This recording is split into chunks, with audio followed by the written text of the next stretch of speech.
Hey everybody, welcome back.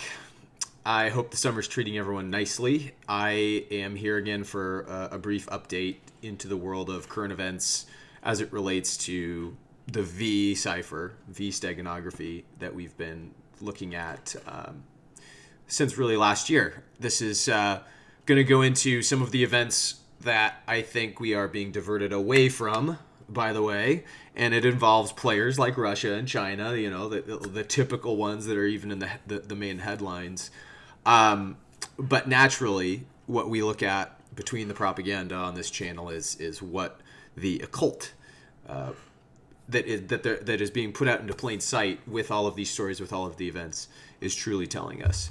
To kind of give a better primer for this, I do recommend going to my last video I did where Vladimir Putin's speech that he wrote for the national interest, or article, however you want to call it, is very poignant to the world battle going on right now here in year zero, calling for rewriting of history, touching on some of the stuff that we've discussed on this channel with his countryman Anatoly Fomenko and his research. Where we're going to be coursing today is kind of relevant to this video I did back in late January, I think, when we're talking about all the Space Force transition stuff based on Stephen Quast's talk at Hillsdale College last year, and what we're finding out with the V cipher as it related to Q, the Space Force unveiling itself, the secret ancient technology, Tesla's contributions to this. This is a good video for you to go back. The current war, just like the movie, The Current War, which was all about Thomas Edison. Nikola Tesla was a secondary role in that. That's key. But anyway, that's kind of where this video is going to go. And after we go through that and talk about kind of the world events and what we're seeing there naturally is also relating to the memetic mind control aspect of this. Going to be some stuff I just put over on my Patreon, and I'll link that over there after I'm done with this video. But that way I can just freely talk about what I'm going to talk about. And the mind control stuff is gonna blend in with alchemy. Now we're going to start blending the alchemy in with mind control and how they're both relevant, why they're both really the same thing, a manipulation of the topographical medium, as it were, for Giordano Bruno nuts out there. So anyway, you can support me for $3 a month if you want to contribute to my work. Before we get into this, I guess I should just tell you, all I'm going to be really spending Patreon money on is investing it back into the channel, getting books like this that are very expensive, even for just a serviceable copy of them, Thousand Year Conspiracy and the Irish Origins of Civilization, for instance. You can get this one on Kindle for like $10. But if anybody knows anything about Amazon's agenda with book burning and how they have been caught red-handed editing texts in the ebook format, it's really important that we get physical text. So there's some stuff in here that is going to be really productive alongside the Anatoly Fomenko research. I don't yet have a copy of this. So anyway, that's the type of stuff that you can expect going forward. I spent my support money last month on helping to buy new audio equipment, so my balancing is better. I got a lot of messages last time around from my Patreon video a couple weeks back that the balancing was off, so I had to put some stuff into that too. But anyhow, we're coming back to the current events, what I'm seeing with the V steganography, kind of to course correct onward now that the expectations for the day are set. Russia and China are the players that keep coming back into this, and why they keep coming back into this as it relates to U.S. empire is just like this kind of I want to say visual that my friend and I kind of live by, and I think I may have said this on this channel before, but if there's a naked woman walking down the street, the saying goes, I want to know what's happening in the opposite direction, because ultimately everybody's going to be looking toward the naked woman. I want to see what I'm being distracted from. Clearly this is a weird situation if this is happening. It's the sleight of hand that, stage magicians use, like David Copperfield and things like this. But it's a good place to start and just thinking critically. And that's really all we got to do I think as a starting point with the COVID-19, we can start to see these stories for what they are. But it's actually later on it's gonna blend Russia and China narratives into what's happening behind the scenes, with I think what's happening with a world transition. Part of what's so frustrating in the United States is the stance being taken on everything. Everything basically is being securitized in the military-industrial complex to kind of re-centralize everything. They've kind of spread too thin, and it is now a risk factor for the United States to be all these other places without the sort of dollar backing that they had before. Well, and those two things are inextricably tied. Because this is happening, they can't enforce the dollar as well either, if you think about this. So some things are starting to come out from some. This is an article by Caitlin Johnstone that was written 2 weeks ago now, and she's talking about some stuff that Bolton said back 2010. Here we go. When John Bolton was interviewing on Fox News. And here he says, now I want to make the case for secrecy in government when it comes to the conduct of national security affairs, and possibly for deception where that's appropriate. You know, Winston Churchill said during World War II that in wartime, truth is so important it should be surrounded by a bodyguard of lies. So he's sitting here using Jesuit casuistry is what he is. He's painting a picture that deception and lies are good. This is the language of a spy. The fact that he's saying it on Fox News Network, there's some of our Fox faction, Jesuit faction steganography there. So this obviously was right in my face when I saw this thing. I was like, ah, geez, this might build up into something of a pointer towards some other events. And he said, Napolitano, who's interviewing him at the time, asks him if he would lie in order to preserve the truth. And Bolton answers, if I had to say something I knew was false to protect American national security, I would do it. And again, here's some more Jesuit casuistry. American national security, like, you can just label anything that's what has happened, of course. He goes on, or she goes on, actually. This is now Caitlin's kind of editorialism, and she's saying, and this is also why much effort gets poured into controlling the dominant international narrative about nations like Russia, which have resisted being absorbed into the U.S. power alliance. And this kind of gets back to what I was just saying about how that very power alliance, this military-industrial complex that Eisenhower warned us about so poignantly, and Kennedy died over attempting to dismantle. It certainly harkens back to a connection point, first of all, of the Nazi connection that kind of intercedes within our own society through Operation Paperclip and things like it, around the time that Vladimir Putin, like I said in my last video, was talking about calling for history to be rewritten. And of course, I'm calling for history to be rewritten all the way back to Constantine to figure out what the hell happened. But I think ultimately Putin's probably in that court too. Who knows what cards he's playing, and you can't advocate for that amongst the populace quite yet. But she hits it right on the head here in terms of why he's saying these things, and she continues to say about the that we're presiding over right now as a worldwide society. In its ongoing slow motion third world war against nations which refuse to be absorbed into the blob of the U.S. power alliance, this tight empire-like cluster of allies stands everything to gain by doing whatever it takes to undermine and sabotage Russia in an attempt to shove it off the world stage and eliminate the role it plays in opposing that war.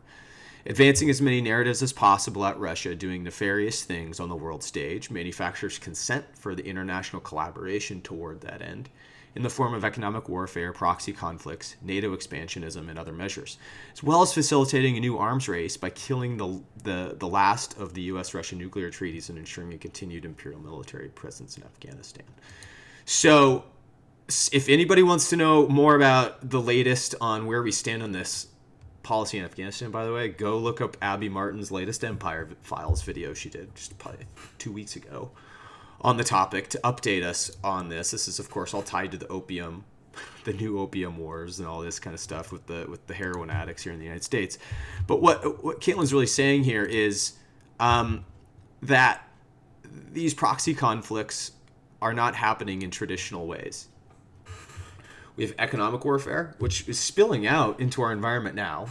We already see this. What we're arguing for here is that the Third World War. This is what I appeal to all my friends and family even to say is, look at the war happening now. We're in the war.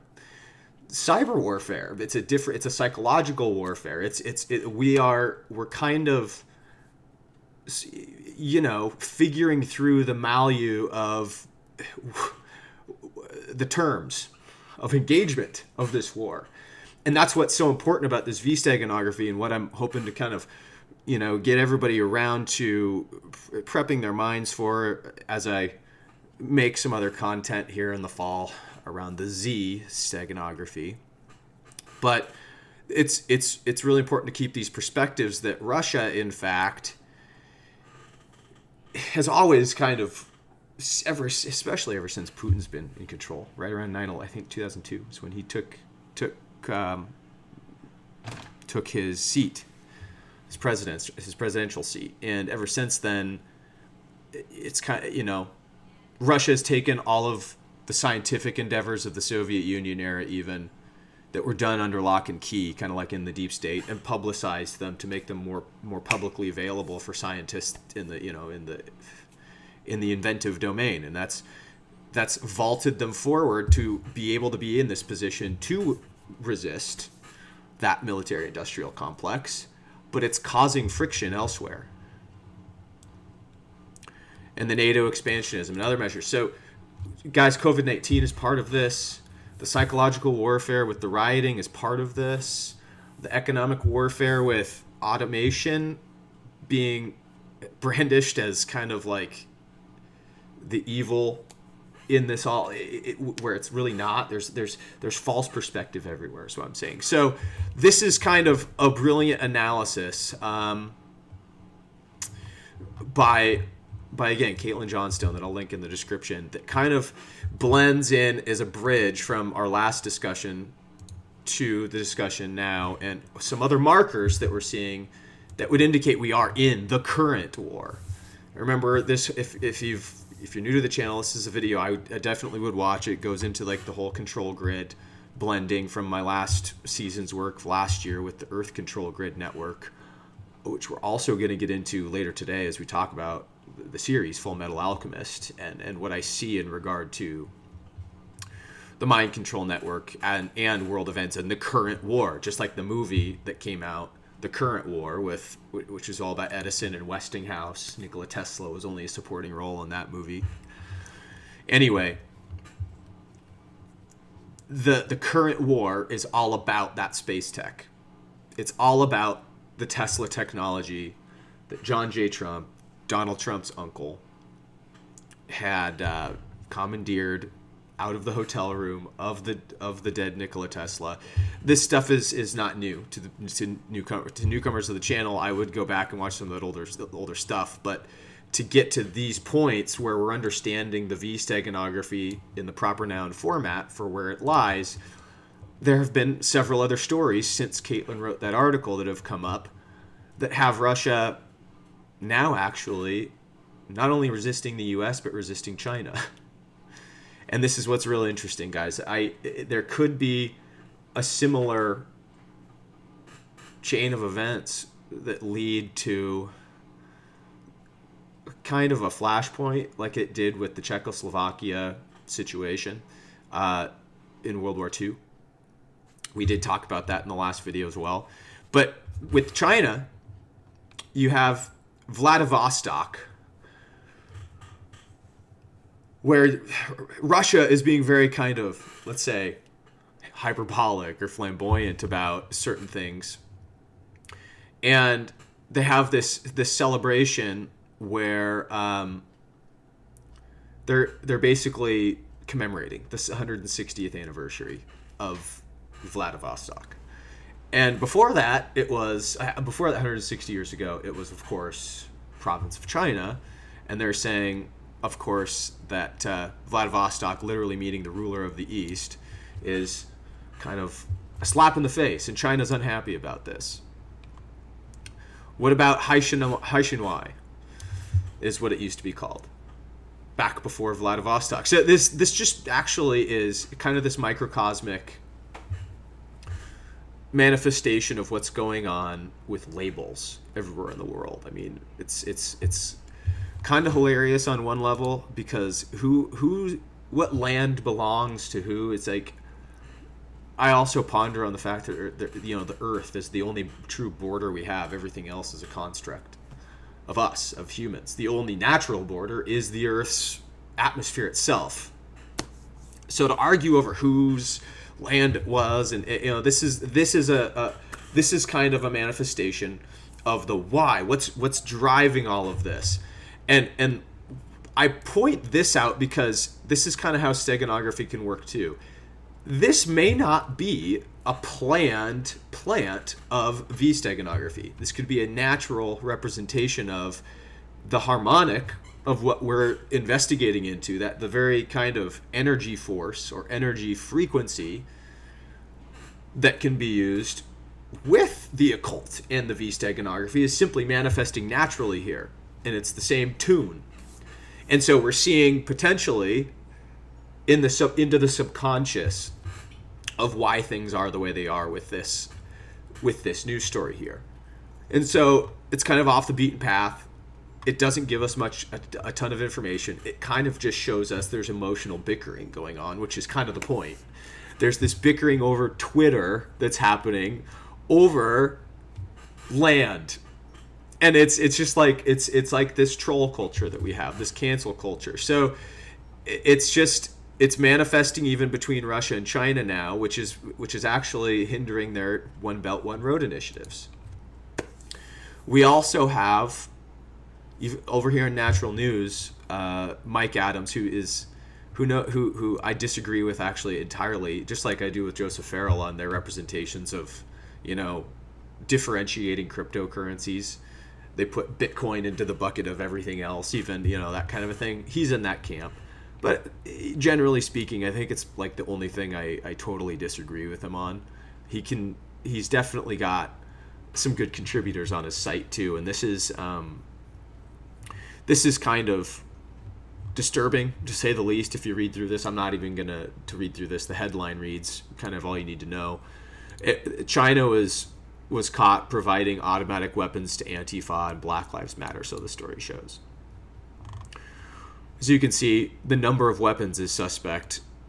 10,800, which of course anybody not new to the channel is going to know that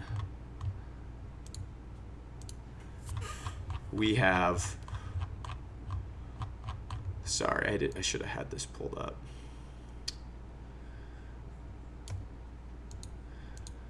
Anybody not new to the channel will kind of realize this, but I got to get the Pythagorean pentagram up, because this is the basis for all magic related to the V steganography. And as you can see, 108 degrees, 36 degrees, and 72 degrees are the sacred numbers that are we're going to go into a little bit here as it relates to some other stuff as well. But, it's just one of those markers that it is incredibly specific and points to the fact that there's probably some sensory magic going on, some hypnotism. The fact that, the AR-15 rifles, 15, as we've talked about, is tied to the 15 tarot card, which is the X and the V steganography, and is the devil card, shows bondage and shows all of that. So, anyway, you can read about this. I'll link the description below. But now you have China fueling this proxy war that's being talked about by Caitlin Johnstone, manifesting actually here, just days later. So what this would show is that, looking at the lens of the V steganography, we can actually see World War III kind of manifesting. That's really what we're starting to see here, in other words. part of what is very concerning from the level of the war being weather related is this story we get out of China. We'll come back to this at the very end of the video too, but the book Under an Ionized Sky by Elena Freeland, along with the perspective along with the perspective of Judy Wood, who researched the Twin Towers, it's very apparent that Nikola Tesla's technology is being used in the sense of weather modification. And it would seem that we're getting both effects from the sun's cycle that it's going through right now. Of course, there are cosmic influences, mostly, that are driving these weather patterns. But it's been shown, mostly by Elena Freeland's work, that weather patterns can be steered. More than they can be totally created out of nothing, they can definitely be steered if they are. So this might suggest that there is that dynamic going on. There's just like a sail in the ocean that harnesses the wind. The scientists up in this with the space technology and the space arrays have figured out ways in which the weather can be steered at very least. So if we're looking at that perspective, we're seeing some very concerning things. This is from the Taiwan News out of China as of the 8th, that one of the world's largest dams, the Three Gorges Dam, if you see this is what it's supposed to look like, this is what it looks like now. It's totally bowed out. Part of the problem here is not just that it's receiving immense amount of water from back, the backflow is immense here, but we're also learning that it's not attached to the bedrock appropriately. It's a very cheaply built dam, just like most things in China are. So this is kind of a microcosm of China's stuff being cheap in the first place. But this is a big deal because if this thing goes, then Wuhan is actually right downstream from this. Singapore is further downstream. I think within like 7 or 8 hours, Singapore would be gone. Or not Singapore, Shanghai. Singapore's in an island. I think not or what was it was one of the S names. And I'm just going to stop right there so I know for sure that Wuhan's downstream from it. Millions and millions and millions of people, I think like 100 million people in sum total would be affected by this in one of the heaviest industrial areas that matters to China. The point is that it would cripple the supply chain even further than it already is by COVID-19. We still kind of haven't built anything from the collapse in our own supply chain. So here we have again, is this manifestation of the weather modification programs. And we also have kind of this, we have a story from yesterday actually that I'm just thinking about before we get into even the counterfeiting of the gold. There was another story that was posted yesterday.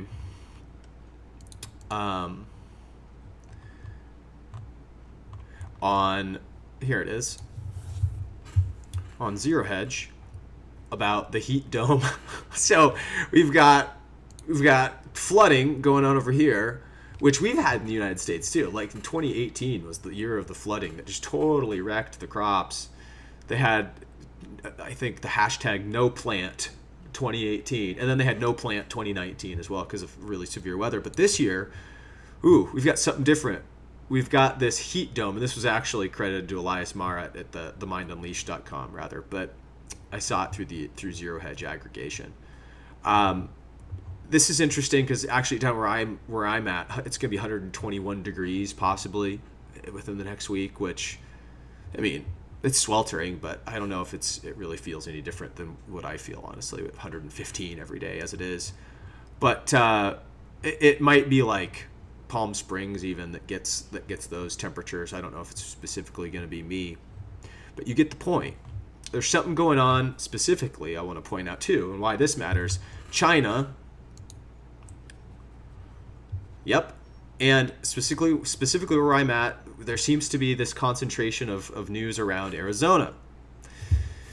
So we've got these heat waves going on in Arizona, and we also have all these fiascos with our mayor in Phoenix talking about false numbers with refrigerator trucks to make the situation seem out of control with the COVID-19 stuff. So what's the misdirection there, right? What's the naked woman?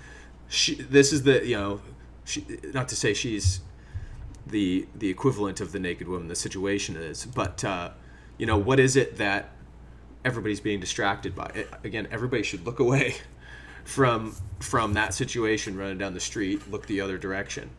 We see things like this.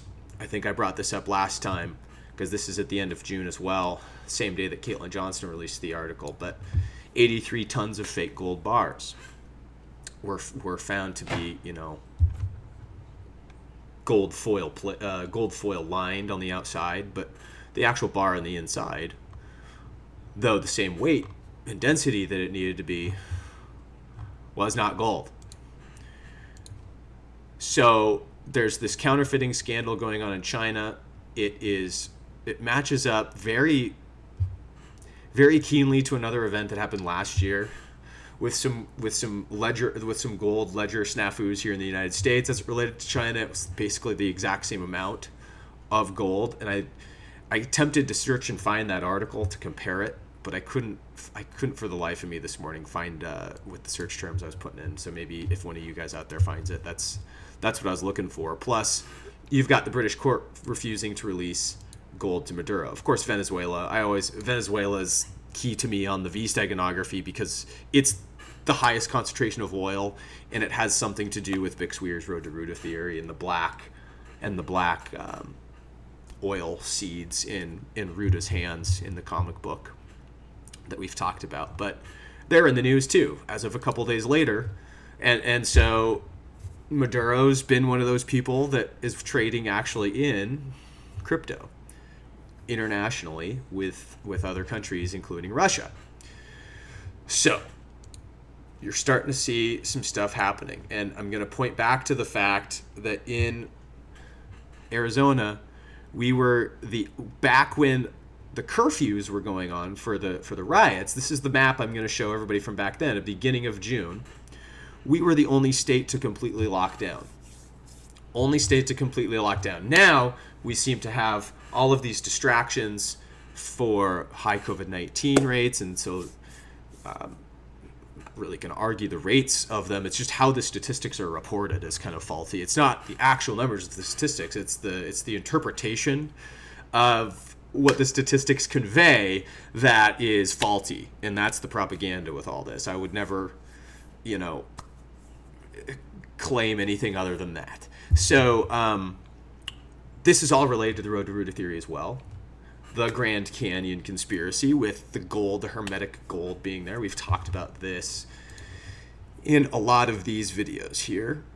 And Bixweir's Road to Ruta channel, he's on Road to Ruta on Road to Ruta, all one word, I think, even on YouTube. But you'll learn about the conspiracy to conceal how much friggin' gold there is in the Grand Canyon.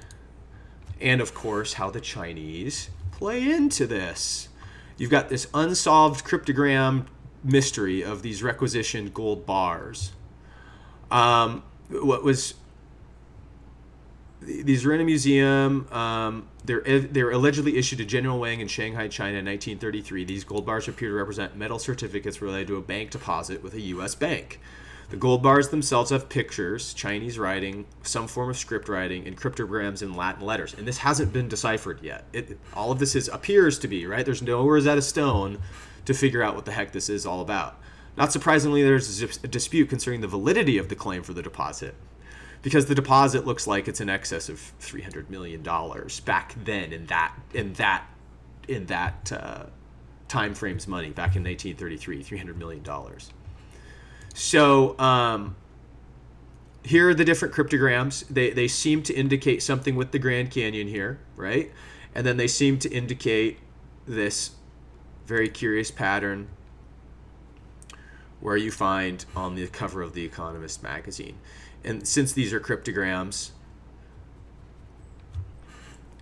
for stamping, it would seem, they almost look like that there's this plane crash that we've talked about over the top of the Grand Canyon that could be the diversion to pull some of the gold out in the 60s, which locals have talked about. So this is what I wonder is going on right now, guys. Again, another one of the things we're being distracted from, of course, is that there's some sort of secret war where on these ledgers and in the reset of the currency, Phoenix, the rise of the Phoenix,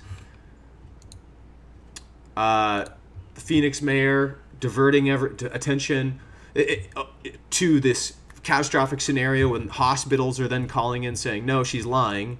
We're not even at capacity for our morgue. Why are we getting refrigerated trucks? This all, at least this piece, all ended up being misdirection of some sort. And I suspect it's because, of course, they want people looking away from Arizona. They certainly don't want tourism or anything right now. More eyes down here just means, higher propensity for them to get exposed, doing whatever they're doing with potentially this gold transfer to somebody. Is Russia involved in this in any way? I don't know. In the article of this, they're calling the new currency the Phoenix, though. That's, if anybody had ever read that article, that's what this, I'll post this in the description as well. But we've gone over this symbolism before.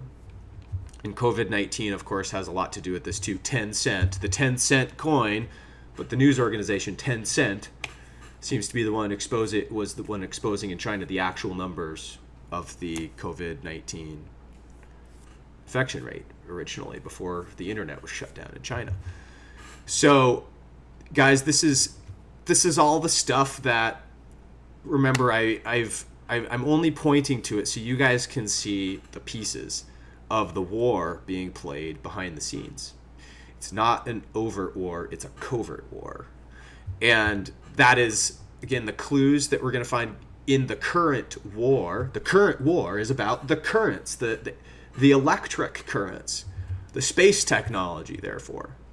So gold, space technology, monetary reset, these are all the themes that I've been arguing all year for. So they're manifesting this way, and these are just kind of those, this video is maybe more of like an update on like, here's how they're all clicking together. This is right here where we're going to transition in some videos, because I'm going to bring in some key temporal markers, and then I'm going to bring in Mr. Steve Jobs. I found a video, I think, usually when I talk about Steve Jobs, invariably, his name gets thrown into the mix with the mind control topics, and YouTube bans those videos, because I usually compare him with Bill Gates. We'll see how that goes here. If this video can stay up on YouTube, talking about Steve Jobs in a younger form, there's some relevancy to discuss in terms of some perspective I think everybody needs to have as we transition into this COVID-19 world, especially in the professional capacity. So that's kind of what I'm going to render by the end of this video going through this. But the key temporal markers here relating to year zero are starting to happen. And I use the temporal marker terminology in the way Cliff High might use it to lend credence to his research, because this is kind of actually what he forecasts with his bots, that this type of stuff starts to happen. So here's going to be the first couple minutes of the Kaiser report from July 8th. So we're going forward in time a little bit. As you can see, I was collecting little relevant pieces for an update here over the last few weeks. But I'm just going to let this play out and we'll talk through. Hi, I'm Max Kaiser. This is the Kaiser Report. You know, French philosopher Voltaire said a lot of smart stuff, like the value of all paper money eventually gets to its intrinsic value. Zero. Smart guy, right? He had a lot of other smart things to say, right, Stacy? Notice how he's quoting Voltaire, for one. There's some V-steganography, maybe naturally, again, him just catching the wave of the apocalypse that's happening right now. That's why I suspect it's happening with some of these, with some of the use of V, is people don't really even psychically understand that they're using it or why. But brilliant quote. I've always loved that. True intrinsic value of money going back to zero, first of all, harkens back to what? Intrinsic value of money equaling zero? Is that potentially what fiat money is? The real money is the gold. that's ledgered on the side, right? Some of this stuff is starting to become more apparent to me even as time goes along. These ciphers, I start to see them in different ways that help me decode. So anyway, that's the way he started this episode. You'll see how good it gets here in a sec. Well, he did say those who can make you believe absurdities can make you commit atrocities. And to this, Max Kaiser responded to me on Twitter when I tweeted that quote from Voltaire. He said Voltaire was talking about cooking with this quote, like, if you believe you can serve red wine with fish, then you will pour ketchup on a croissant. And so here's another connection that we're talking about. Voltaire was talking about cooking with this quote. Cooking is a form of alchemy. I've informed you guys that the video I'm going to be doing to post the link over on the Patreon page later is about alchemy and mainly about how it ties into all of these topics. This is essentially something, again, where I don't know what wavelength Max is on, but it's like it's kind of similar to what I'm on, whether he knows it or not, whether he's conscious of it or not. He's saying the words. Plus, we're going to be talking about the Philosopher's Stone, which is the red viscous substance, and he's got two of them here: red wine and ketchup. The red viscous substance. To the layman in occult symbolism, one might think Max himself is using some steganography here. I would never be able to confirm whether or not he is, because it's really tough to tell sometimes if this is planned and purposeful, or if it's just because he's riding that wave, right? It could just be a blend of the two. Max is a pretty enlightened dude, so I wouldn't put it past him to know the cipher and to be using it in this alchemical way, especially with this topic. Now, to demonstrate this, I do not have a croissant, nor do I have ketchup at home. Nevertheless, I do for a Spanish-speaking audience, and there's a huge amount of them. I committed an atrocity on this plate here with a corn tortilla with manchego cheese and peanut butter. You see, that is a true atrocity. Oh my God, yeah, when you're talking atrocities and obscenities from the mouth of a French person, it almost always refers to food. And for example...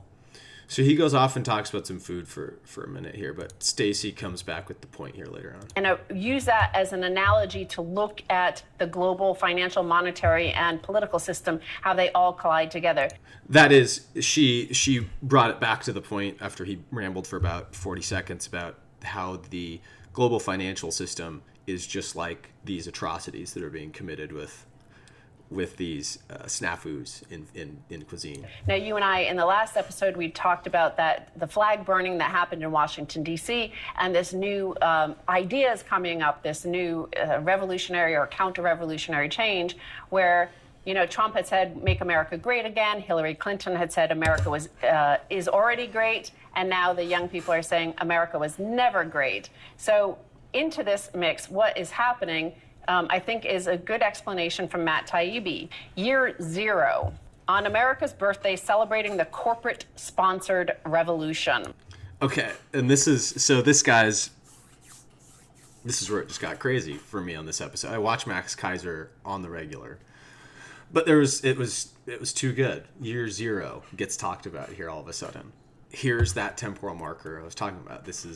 Now it's being referred to as YearZERO 2020. And you'll hear them talk about what that means here in a second to the greater kind of, metaphor that is the Kaiser Report itself, what it means to them. But, oh my goodness, right? Hashtag YearZERO has been something we've been using, or hashtag YearZERO 2020, I think is what we use on this channel. But pretty nuts. I'll let it continue here for just a couple more minutes. It's the 4th of July and revolution is in the air. Only in America would it look like this, an elite-sponsored Maoist revolt couched as a black liberation movement whose canonical texts are a corporate consultant's white guilt self-help manual and a New York Times series rewriting history to explain an election they called wrong. And you guys see this connection to China again. They're calling all of this out. It's a black liberation movement or a Maoist revolution or movement couched as a black liberation movement in the United States. China having something to do with the mind control agenda itself. I mean, the COVID-19 virus seems to be something they were cooperating with the corporations out here. The year of the corporate revolt within the populace. All these things seem to be showing us exactly what's happening with this Year Zero, World War III, current war situation. I'll let it continue. Obviously, they had called for Hillary to win in a massive landslide, 99.9% certainty that she would win, and she lost. And since then, we've had a breakdown, as Matt goes on to say, in the ability to for the elite to message, to speak to the people. Right, and you know. And that point is really crucial, guys. This is what I've also argued, that the ability for the propaganda, for the mind control itself, to take hold on people's minds is becoming. It's the process of this is breaking down. The effectiveness, the stickiness factor, there's a good word for it, of the spells is breaking down because of the awakening process, because of the heart chakra awakening in the populace, the Christ consciousness, right? So those are the metaphysical aspects of this, but she's right. This is how it's playing out. And isn't it cool to see that the things that we've talked about on a spiritual level are now rising to the top for everybody to kind of pick apart from an analysis level? Now people's intellect can kind of rationalize it better, that we've made it past this point.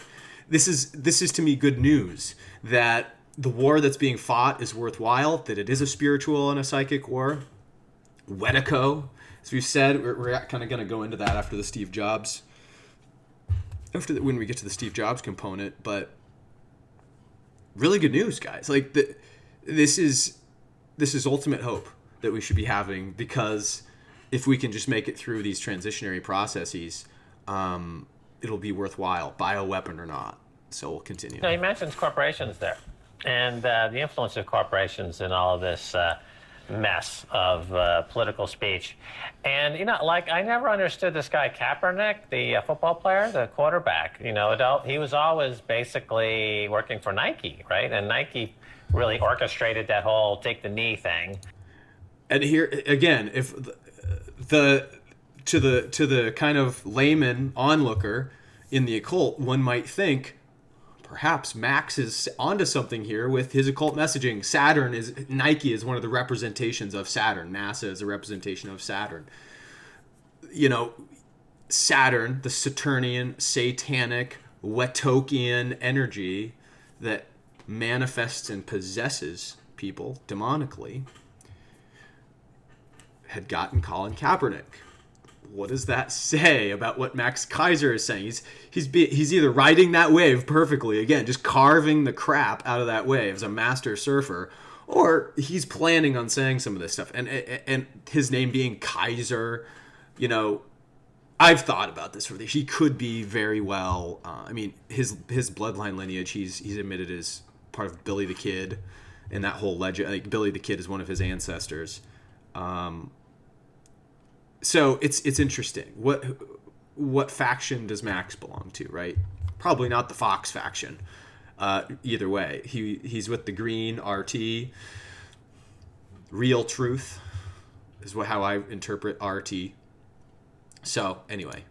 And then he tried to make a comeback, and it was Nike was sponsoring that, and they had people making an ad during his comeback. So he's a guy who works at Nike. He's like George Plimpton. George Plimpton was a famous writer back in the 60s and 70s, and he decided to try out for the Detroit Tigers. And he wrote a book about it called Paper Lion. And it's a very literary exercise. I'm going to pause it again. Literary exercise, Paper Lion. So this is also where the riddle of us not really going into the age of Aquarius, but into the age of Leo potentially plays into this Year Zero event. To me, again, it might seem Max Kaiser is dropping evidence, dropping clues to the riddle here about the things he's saying, and I've been saying these things in my other videos for almost a year now, painting the picture of what a lens to look at this transition through. I think it's all painting this tapestry here. George Plimpton was an excellent writer and edited the Paris Review for a number of years, speaking about French food. And but people read that book because they were interested in his work as a stylist and as a literary titan. But I'm not sure. Kaepernick just seems to be a lackey for Nike. I'm not sure what the point is really. Well, so there he is, the lackey of Nike. He decides to say, like, a lackey of the satanic energy, just like these people that are kind of his followers. You know, it's very clear, you know, kind of the arresting of the mind that's happening, and he knows it. He knows it. Well, he's just a symptom of a much larger story that we're here talking about. This is putting ketchup on a croissant. He's just one of 340 million Americans who have lost the ability to understand who they are. They do no longer know who they are. And the New York Times is supposed to be the paper of record, for example. And Matt Taibbi in this amazing piece, YearZERO, remember, YearZERO, this is revolution or counter-revolution. What YearZERO means is you wipe out the history that existed for hundreds of years, thousands of years, and wipe it out, and that it didn't exist. You memory hole it. You memory hole it. Didn't exist. What was President Putin looking to do? Bring back the actual history, because that's already happened. We need to bring back the truth. We need to bring back the truth. That's why, of course, the books like Irish Origins of Civilization and 1,000-Year Conspiracy. She's talking about 1,000 years conspiracy of history being uncovered. Plus the work I've already got with Anatoly Fomenko. You know, with these kinds of resources, we'll be able to get to the bottom of the truth. So that's, it's just, all of this stuff lines up way too nicely for it to be coincidental, kind of, right, guys? So the V cipher continues to paint this picture. I think there's really only a couple more, maybe 15, 30 seconds left in here before we move on to the next thing. This is the classic Orwellian thing. Read Orwell and understand that. The New York Times, he said, once the dictionary definition of unprovocative suddenly reads like Pol Pot's sayings of Angar. So when Pol Pot's Khmer Rouge took over Cambodia in the 3.5 years of terror, the Angar were these like secret group organization that, brought about all these crazy slogans and scary ones that people then, were used to terrorize the population and indoctrinate them. So we kind of have the same thing with this cancel culture. It's like, believe what I say what I say, do what I say, and then you won't be canceled. Right. And that's the point, guys. That's the point with this whole repeating of mantras, incantations. Propaganda can be repeated and locked into place. It's the perfect example. This Angkor example that Stacey gives to exactly what's happening today. So watch this whole episode. That's all we'll get into that. I'll link it in the description. But one of the anthropologists, archaeologists, kind of, one of the guys I model my type of, I guess, integrity, there you go, off of in this line of research. One of the guys I model, like, okay, he's doing it right. He's on to something. Robert Sepper of Atlantean Gardens, his YouTube channel. And he just recently, on July 7th, as well, was talking about the Grand Canyon. What the heck is going on here, right? All of a sudden, everybody's talking about the Grand Canyon and the ancient secrets there. And more than that, I'm reading this book right now, The Suppressed History of America, more about the Giants and the murder of Meriwether Lewis. I'm rereading that to annotate it, to hopefully kind of reconverge on that topic in another video sometime soon as well. The one that I did to kind of close out the season. This one, the big 4-hour long one, is where you got to go for some more perspective on this. But again, what I was pointing to with the gold being in the Grand Canyon goes back to ancient times. And here's some suppositions as to how we can know why there would be actual gold that's already mined, the cave systems that stored all the gold, the actual gold veins that had never been mined. All this stuff is up here because the Grand Canyon was formed by an electric discharge between Venus and the Earth. So, anyway. Up to 18 miles wide and attains a depth of over a mile. For thousands of years, the area has been continuously inhabited by Native Americans who built settlements within the canyon and its many caves. the Pueblo people considered the Grand Canyon a holy site and made pilgrimages to it. The first academically accepted Europeans known to have viewed the Grand Canyon was in 1540, but this may not be the case, as there are many unusual stories associated with this area, some published and some passed down orally. The Hopi Indians maintain that their ancestors did not arrive from the north over a land bridge from Asia, nor do they believe that they arrived to the New World by boat, but instead, their origin myths tell the story of how they climbed onto the surface from the underworld. The specific location where the Hopi claim they emerged from took place in their legends deep inside the Grand Canyon, an enchanted opening from the mysterious recesses of the earth. Native American folklore states that the Grand Canyon was formed as a result of a great deluge which had drowned the previous third world, and Hopi cosmology specifies that this canyon was the exact place where the Hopi emerged from their subterranean refuge after a great flood had destroyed the previous age. So here's where the perspective of the flood comes in, right? Because the claim of the discharge between Venus and the Grand Canyon, of how it originally was formed, seems to be correct in terms of its favored parsimony. Basically, it fits all of the reductive thinking that you can apply to it, and it absolutely fits within Occam's razor, more so than the agreed to explanation of it being carved over millions of years by the Colorado. But there is a deluge component to the Hopi story as well. If you notice in the Grand Canyon, the ancient monoliths, the pyramids that kind of inhabit a lot on top of all these peaks are weathered.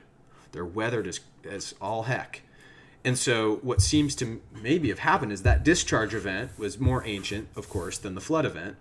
So the canyon itself was formed. It's a bunch of gold naturally got alchemized in the soil. That's the point, is at that discharge point, gold spontaneously created itself through this divine process of cosmic alchemy. Apparently, the whole basin of the Grand Canyon is just rich with gold. More so than has ever been mined in the rest of the world. There's this concentration of it, of course, there because of this. People would inhabit this area. It's argued that the artifacts here are Phoenician in quality, the ancient Phoenicians. They're very hermetic, Egyptian-looking things. And there's argument that there were giant races of Native Americans, of course, living here. So before that deluge, before it came in and wiped it out, and the Hopi had to go back underground, in other words, this place was a rich mecca, perhaps somewhat the size and scope of Egypt. But since the flood came through, we don't have nearly as many artifacts. We have to look at the Grand Canyon from a different phase or different perspective. Sedona, if you go through that area up here, kind of has a similar feel to it, that there's been a water cleansing event that washed a civilization out of there. So very powerful places because of the ley lines that they're on. We've talked about the Earth Grid Network. We've talked so many times about the the sacred pentagram structure and the Earth Grid control network now that they use because of the pentagonal geometry of the buckyball structure, just like a soccer ball, that's used to tap into the frequencies that control our minds. So here's kind of, here's the Saturn cube that we're talking about earlier that Nike embodies, where you can kind of see where we're going to get into some of the Steve Jobs stuff here today. But back to what he's saying here. I want him to go for a little bit longer before we go into the next clip that he's talking about. There are several inner world entry points that are said to be located on their land in the canyon. One of them is very revered and honored in ceremony as the dwelling of an ancient parent race, and this sacred site is strictly off limits to all but the Hopi people themselves. See, who is that parent race? We're talking about the race of people. Look, see these basins here? The original cracks, is what I'm saying, formed by a discharge event. Some of this other weathering on the side of these hillsides, a flood way long after this had already formed. That's what seems to be the case. There's two events layered on top of each other. If you look at the remnant in that perspective. That's what's wrong with most archaeologists, actually, is they don't look at, outside of one event sometimes, what can be a longer timeline. But anyhow. The lore further claims that the Hopi were assisted by what they describe as an ant people who lived in the inner world in the caves and caverns, and they're described by some elders as being pale humanoids with thin limbs, slightly arched backs, and people working for the Smithsonian may also have actually discovered artifacts inside some massive caverns with intricate passages, rooms that include tables with hieroglyphs, and was actually an article published in the Arizona Gazette on April 5th, 1909, that states that the Grand Canyon was once home to a lost civilization that consisted of people of gigantic proportions, or giants. So that's where we'll stop this, guys, because as you can see, now it's connecting back up with the stuff we've already talked about with this area, and showing you supposedly, I think, what's happening now as kind of the attention on Arizona is, oh my God, COVID-19, it's awful, everybody, oh my God, and it's causing all this sensationalism, and you know the effect of that is that people stay away. They stay the heck away. People are afraid to even go out of their houses, things like that, and it allows them to work on these ancient secrets, finalizing preparations. Maybe there's a takedown of the Smithsonian that's happening right now as well. The Smithsonian, I think, is all tied in with the secret annals of the Vatican libraries, all the Nazi treasures that had been accumulated during World War II. We're about to find out a lot about our past, and here's some other stuff that at the end of last month that kind of ties more along with this book. Why I want to get this book, The Irish Origins of Civilization, and as it ties in with the United States. In fact, this is a crazy thing. But listen to this. This is another video that Robert Sepper was linking from an old news broadcast, I think in the early 90s, of I think some Ogham, which is Celtic runes that were found in the United States, of which you can interpret, and so which would suggest if there are hieroglyphs here, there are Phoenician texts, there are Druidic texts. That means that there were people inhabiting the United States or America in a much more diverse fashion than we could have ever imagined. So think about that for a second as you watch this piece. Who built this settlement in Newfoundland 1,000 years ago are generally believed to be the first Europeans to see North America. But some people think Europeans were here long before that. This is a petroglyph of a very old ship. It's made in the style that was used to draw ships on the rocks in Sweden. Scott Monahan, an independent film producer, followed a small group of linguists and amateur archaeologists. They took him to sites they say prove Europeans were here perhaps 2,000 years before Columbus. This is their theory. Ancient seafarers of Europe and North Africa, at first blown off course by storms, reached North America and soon were trading far inland. These were bold navigators who crossed the oceans, settled here, intermarried with other people who were here before. Trading far. I want everybody to see inland. this. These were bold. So do you see these areas? The Arkansas River, if you recall, the Ozarks. The Ozarks was the other area, just like the Grand Canyon, the way I see it, where potentially another spark gap with Venus transpired. Where I also believe there are a bunch more sites of underground caves now, underwater caves, because of the dam that was built there and turned into the Lake of the Ozarks. But plenty of evidence to suggest that along that route where Lewis and Clark went, there are a ton of friggin' secrets that we have yet to uncover. And there's a conspiracy to keep them secret by organizations like the Smithsonian. So in their theory, they're talking about, again, these kind of Druids and Gaelics and everything coming in. We got Vikings, Druids, Phoenicians, Egyptians. Seems to me like they were going back to something. Maybe to their old hometown of Atlantis, thousands of years after it was destroyed. If we think about this on a larger scale, of course, Atlantis was destroyed 12,000 years ago. If we're supposing that America basically is that, which it's sure, the evidence sure is suggesting that would be the case. We have a lot to consider. In other words, so continue. Old navigators who crossed the oceans, settled here, intermarried with whoever people were here before, and their descendants are the modern American Indians. The shape of this is rather interesting. Archaeologists say Indians sharpening tools made these marks found at numerous locations. This man says no, it's a language. Here you see the two strokes after the L, it's a D. A language known as Ogham, ancient Celtic. This is how it looks in the 12th century Book of Ballymote. It is these seasonal measurings predicting equinoxes and solstices that have the group excited. See how astronomically contingent the language is for these Ogham runes that are Celtic in nature. Again, it's just Columbus being the first one to visit the United States and the New World is a bunch of it's a boondoggle mess.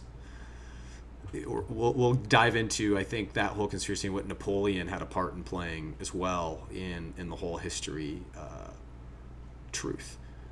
But anyway, Ogham runes deep into the United States, right around the areas that we're talking about in the video about the Ozarks. Because at 6 sites, the Ogham translations are proving accurate. As well, the group says it finds references to the European zodiac, the twins, Gemini, and here they see Anubis, the Egyptian god of darkness, worshipped in pre-Christian times. Eve Savory, CBC News. And so that's important because it indicates that the two cultures are interoperating and contemporaries of each other, the Egyptian and the Druidic, and that they're likely founded in the same exact Hermetic metaphor. Alchemy is the name of that study that we're going to get into here throughout the next video, but Gigi Young posted something poignant today too, guys. This is the ultimate in terms of what we can do to bolster ourselves in the times to come. I'm gonna play this real short clip because it harkens back to some weaponry I was telling people about in this video about awakening the Christ consciousness within, and she kind of more elegantly tells it scientifically as to what you need to do with your energy body structure. As you can see, the purple bringing in the divine from God, from above you, and the chakra system to resonate in your center chakra. So this is how Gigi Young has to say about this, and this is the reason I pull this up basically is because we're talking about World War III. Well, here is your artillery for World War III to make yourself impervious to the attacks, because it's a battle of the mind. Some individuals have incredible access to cosmic awareness and are able to hold whole star patterns in their being.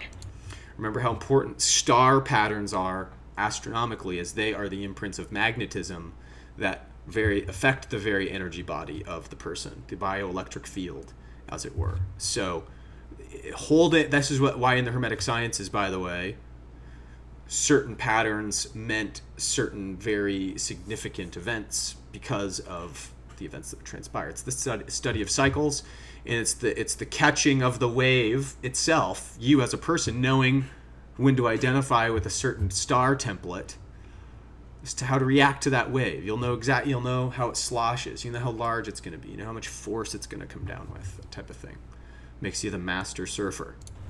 Others cannot, and they are limited to the amount that they can sustain. All people can build up their astral capacity, their capacity for light, and it is the purity of the heart that determines one's cosmic reach. And this is true.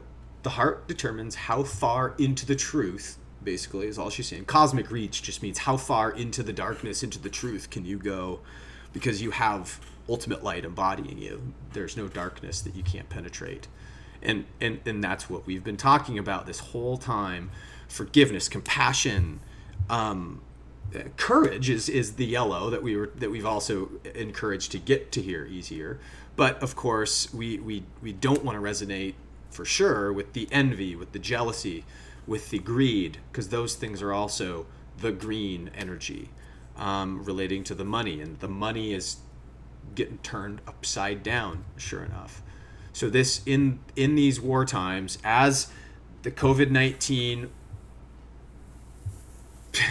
meme continues to play out how it is, however it will. Again, keep this in mind. We're using V-steganography to go with the flow and not concern ourselves really with anything going on, but knowing the clues of what is going on so we can stay abreast. It is the purity of the heart chakra, the consciousness of one's heart chakra, the level of one's heart chakra that determines how much higher energy they can sustain. And that goes directly to Jesus too, guys. I mean, that's what the law of grace is.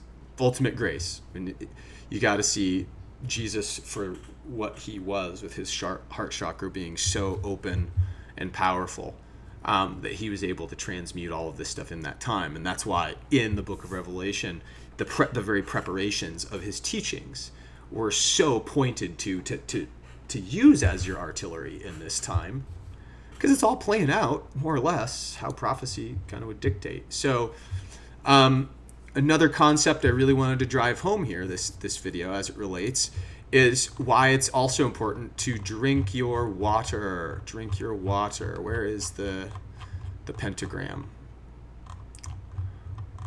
Here it is. But also to structure your water, guys. To structure your water. We've not talked a ton about the actual mathematics of the Pythagorean pentagram. We've talked about the symbolism of it. Ken Wheeler is an absolute genius when it comes to metaphysics. We've referenced his work before, but he's also very keen on, in a very Giordano Bruno sense, just like Francis Yates writes about Giordano Bruno's Art of Memory. Ken Wheeler talks about even further into how it's represented in the physical 3D realm. And it has a lot to do, of course, with this shape, just like everything with V-steganography does. Recall that this pentagram, the penta, five senses, V is the number 5 in Roman numerals. It's also the upside down lambda.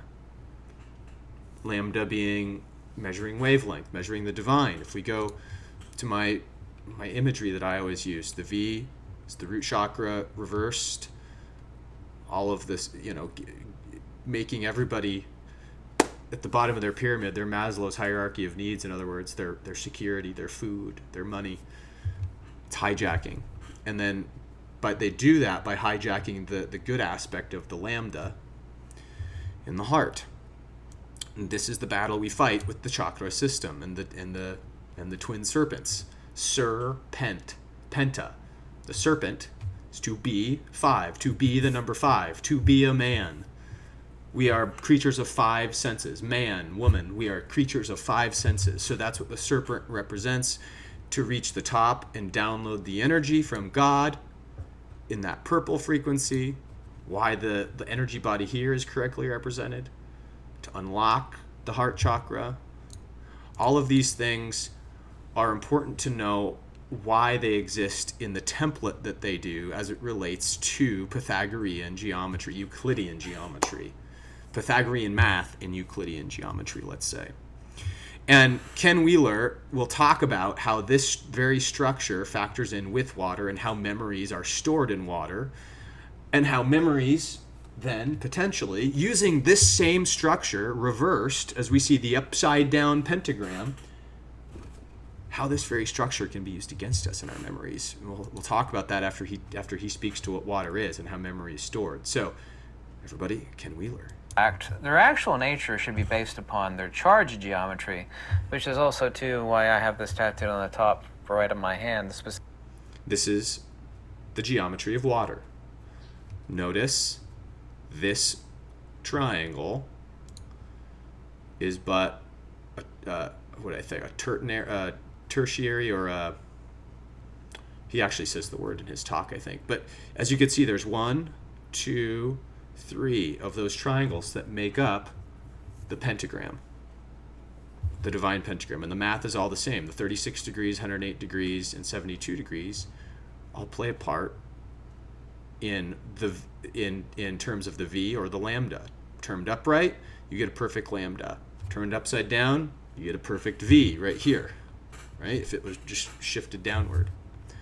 We'll let Ken continue talking, and we're going to say why this ultimately is all relevant to what he's teaching here about water being memory. Pacific 108, 36, 36. If you actually look up the geometry of water, which of course is a triangle, it will read usually like 104 degrees or 104.3. That would be off the physical geometry of the atom, but an atom doesn't actually have a physical geometry. It depends on where you actually measure it at. But anyway, it's the 108, 36, 36, and that's the magic triangle of the Pythagoreans. 108, 36, 36. That's what he's talking about. 3 of those, that's the magic triangle of the Pythagoreans. So there's some sense here. And then 5 senses. Using this is the geometry by which our 5 senses interact. It's the interface of our 5 senses interacting with this realm. That's what that kind of pentagram represents, and why it's important that we don't let our minds be controlled, lest it control our very actions. The specific geometry in triplicate is the exact same geometry that makes up the Pythagorean pentagram. All you have to do is just take the specific triangle and put it in triplicate, and that is the Pythagorean pentagram. And it also, too, is the only geometry in all the universe. And this is not New Age. I hate New Age movement, these crystal rubber, people that, light incense and wear goofy robes and, have little brass statues around their little goofy friggin' altar. I'm not into any of that kind of garbage at all. I'm a hardcore, logical, Neoplatonic Platonist. But it's the only geometry in the entire universe that actually has the incommensurable, and I could talk for hours, literally hours, I am not even exaggerating to you at all, about the incommensurability, the euristos dios as the Greeks referred to it, and the ananke principle of this specific geometry, and that's why it's tattooed on the back of my hand.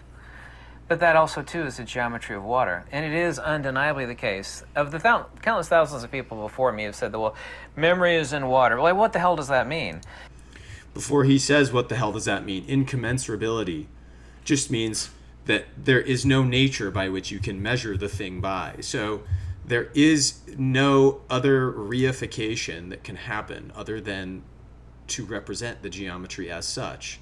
And it itself is incommensurable, which means there is no other measurement by which it can be defined, which means it's pure potency of, the dielectric plane, essentially, which is one of the Trinity forces. You get the dielectric, the magnetic, and the electric, which is the combination of the magnetic and the dielectric, the Trinity. We'll get more into the metaphysics of that, of course, in the Alchemy Part 2 video. There's no memory actually in either the hydrogen atom or the other hydrogen atom or in the freaking oxygen. And this is very important. This is where retroductive logic and common sense comes into play, which nobody has anymore. And nobody knows what the hell retroduction is. I'll be writing a book on it later this year. It's not within the atoms.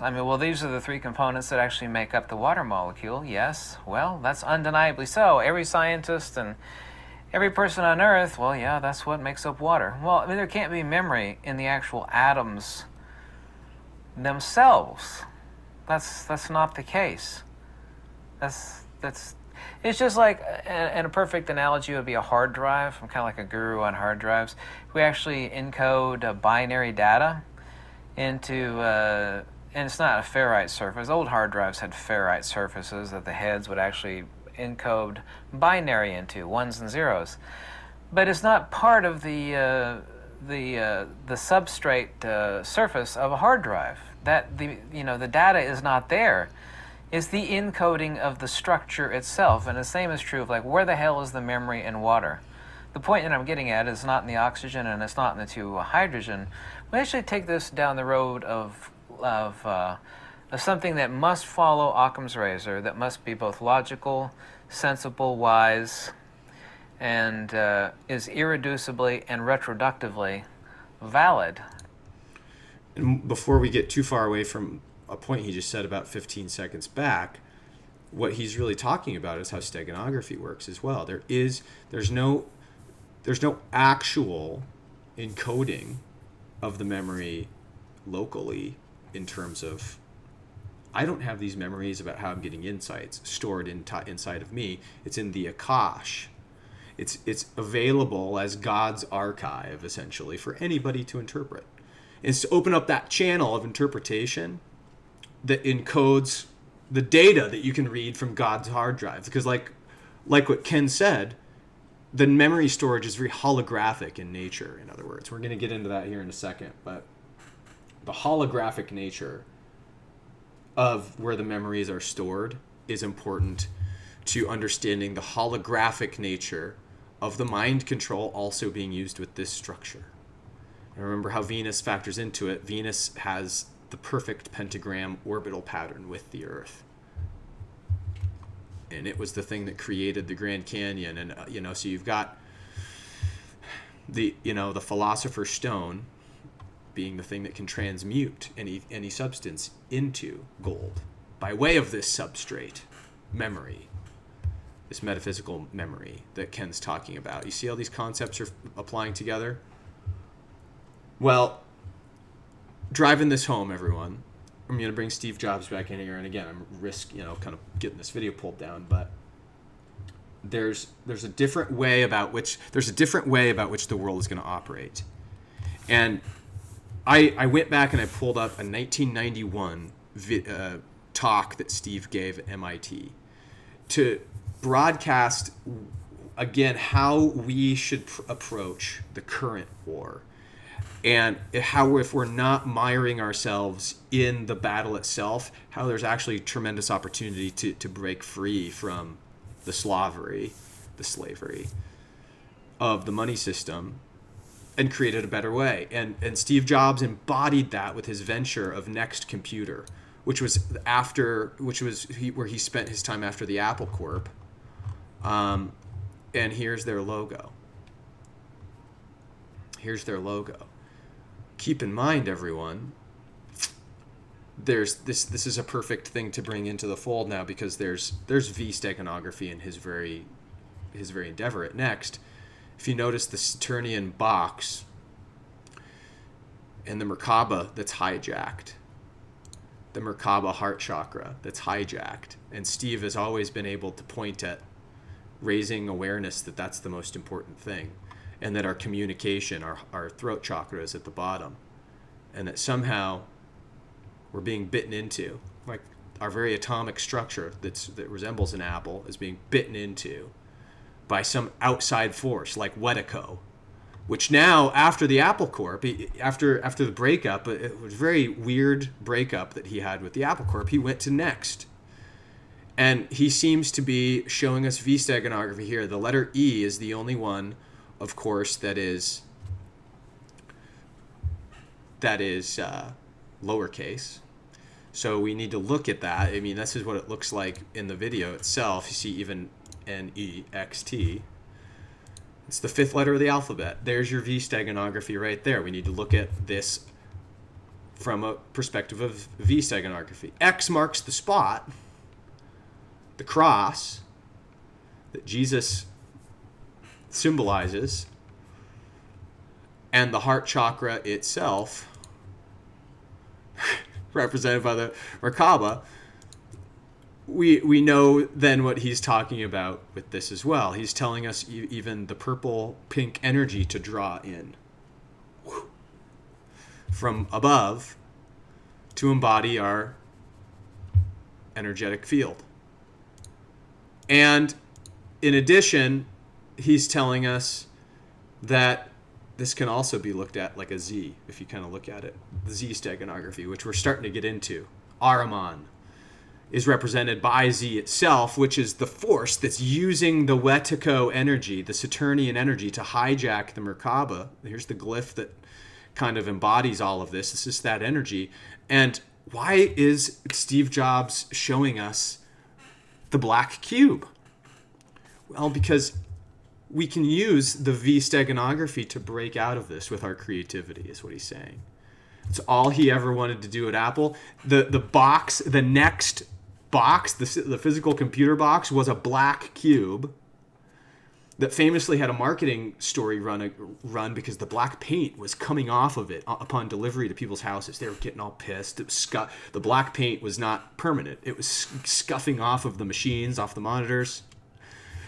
Almost too perfectly, as if to say the black that is over the top of us because of the Saturnian energy, because of the Saturn cube, is not permanent.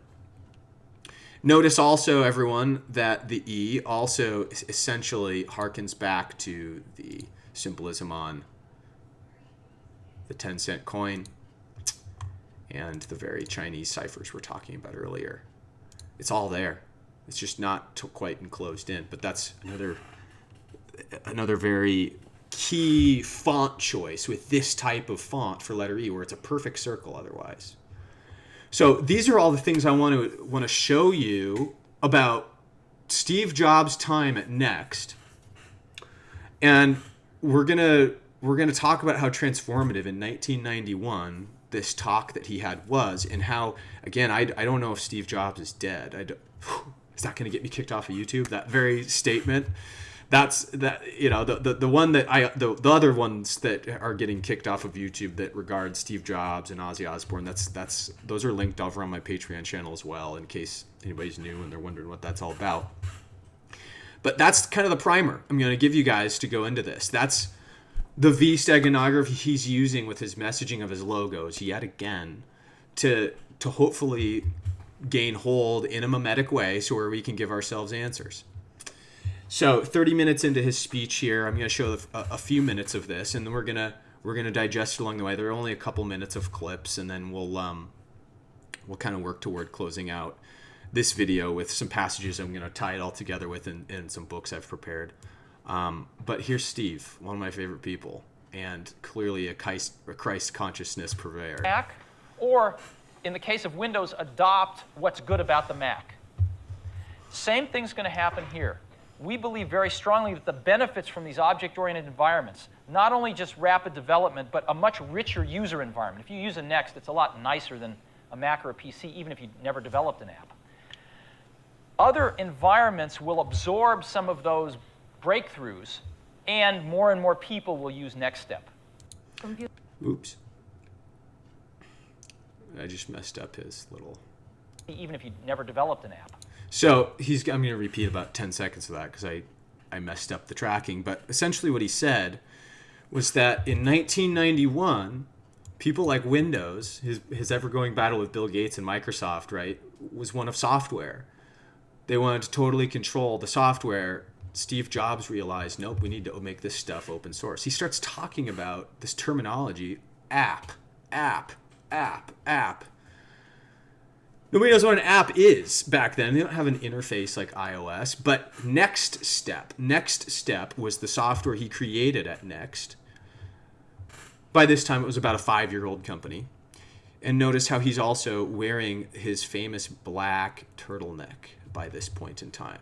He was not prior to these times. What's he telling us? Ultimate creativity comes from the blackness. Integrate your Wetiko. He's telling us basically with what he's wearing.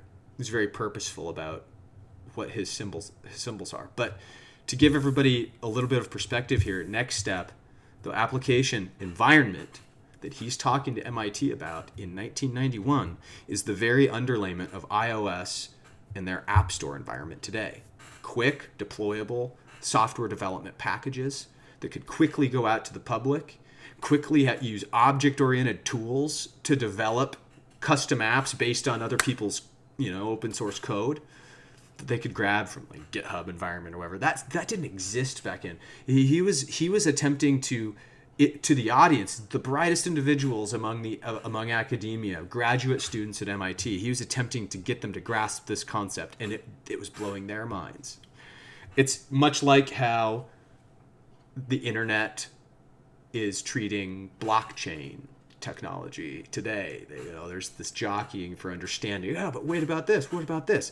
And they were so skeptical of Steve's invention. A lot of these guys, you can just tell as we go throughout this. But that's what he's talking about. That's what next step is, and that is the kernel for both the Mac OS today, it's all of its tray application interface, all of the iOS's development packages that we know of as apps, that started here. Other environments will absorb some of those breakthroughs, and more people will use NeXT. And things will tend to balance themselves out over time. Given what I just told you, was that not prophetic for him to say something like that? But there will be a transition. And our goal is to make sure we're part of it. I think he did a good job. Yeah.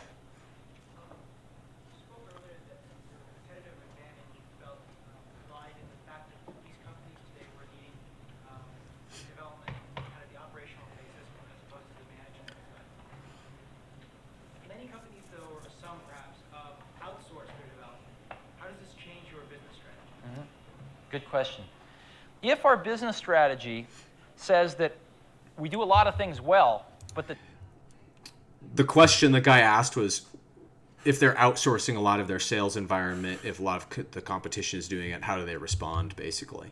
tip of our arrow, or our Trojan horse, which is getting us into these large and medium-sized accounts, is our custom application development ability, then our growth is going to be paced, among other things, by the development community available to these companies to develop these apps, right? Now, even though we have shrunk the development time down to a fraction of what it was, still, without developers out there, we're not going to win.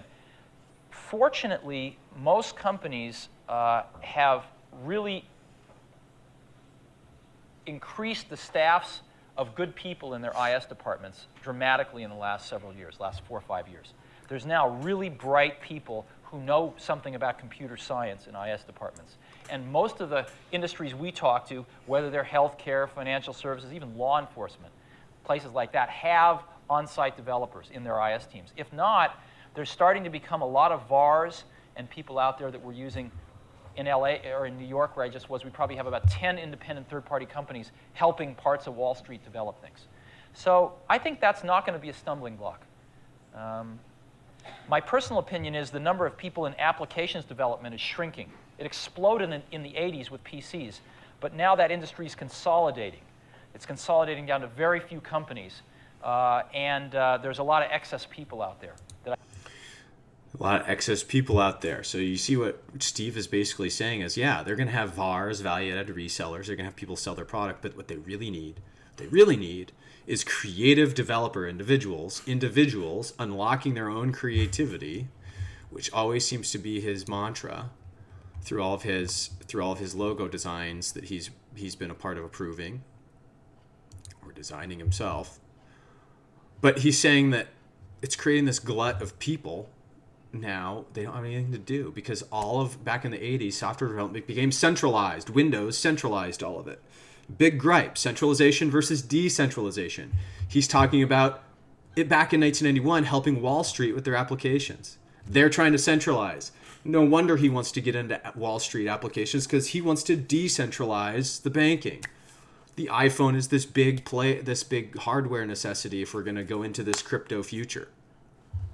So he's being very sage, very prophetic with what he's outlining here. And what he's professing, like always, is creativity at the heart of his message. That I think are starting to get channeled into some of these other areas. So far it hasn't been a problem, but if you want to do that, please call us and tell us, because we always need more. So, what are you guys all going to do when you get out of here? Are you going to go back to your companies? How many are you going to go back? How many aren't going to go back? What are you going to do?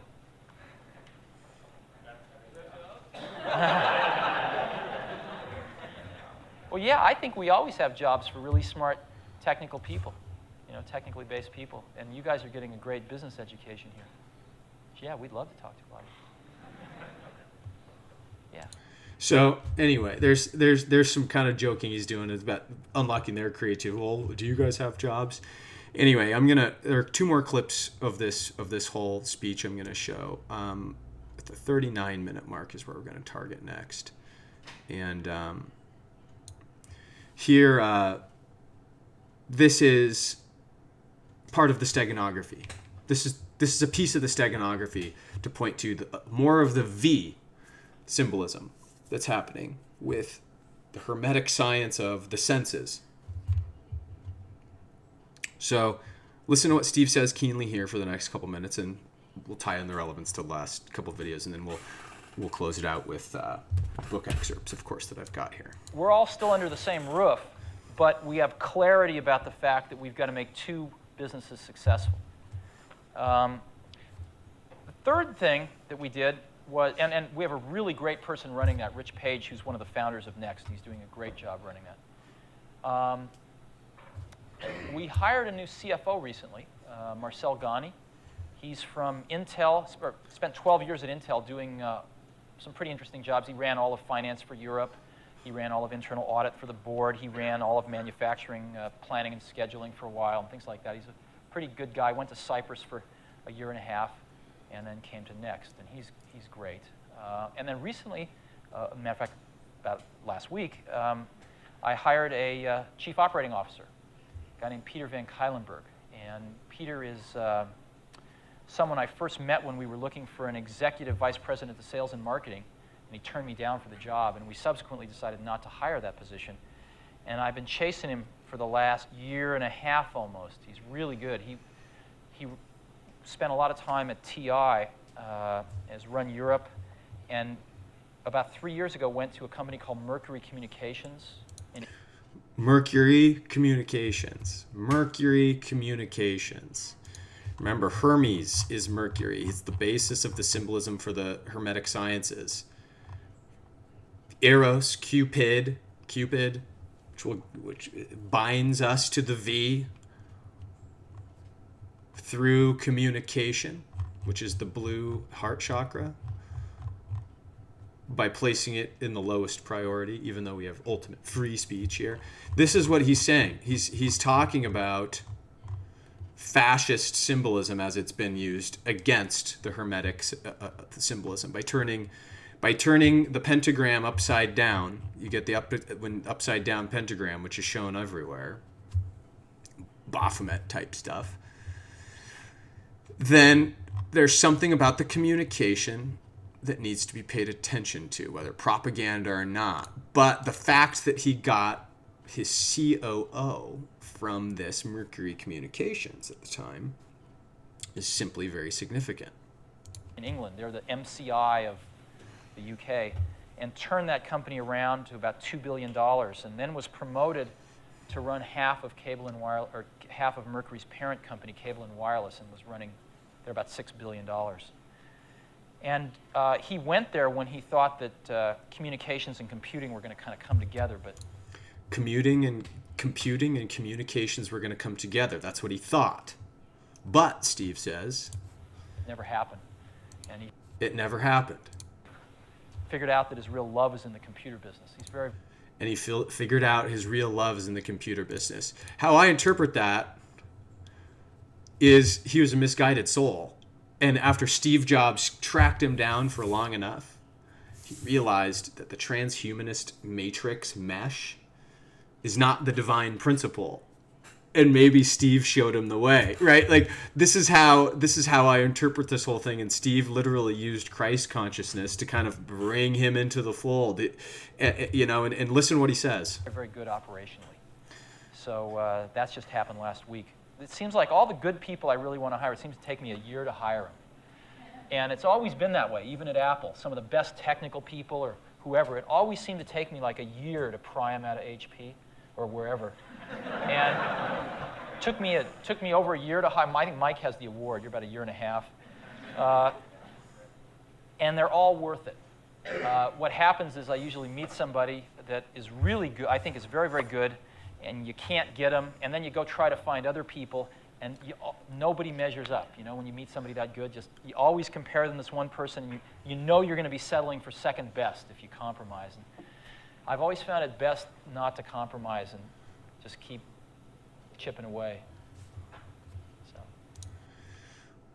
So the reason that's very inspiring to me, everyone, is because it's the kind of approach Jesus would have taken with his disciples when he was carving their character, you know? Steve kind of embodies that totally activated Christ consciousness when he's saying this. You know, nobody else measured up.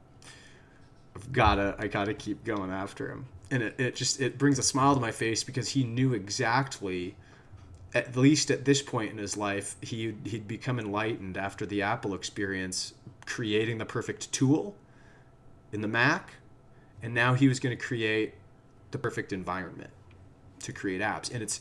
And that perfect environment is not underscored enough because NeXT is totally forgotten about in the fray because it just got absorbed into Apple eventually when he came back. But it's this transformation that we see of Steve Jobs' metamorphosis from the 80s into the 90s when he was at NeXT that we truly see, where I think he started to embody his own kind of Christ consciousness path, and I hope continues to do so today. Again, I've always professed I'm not convinced he's dead. And so I really do hope that he's continuing to provide this kind of inspiration to people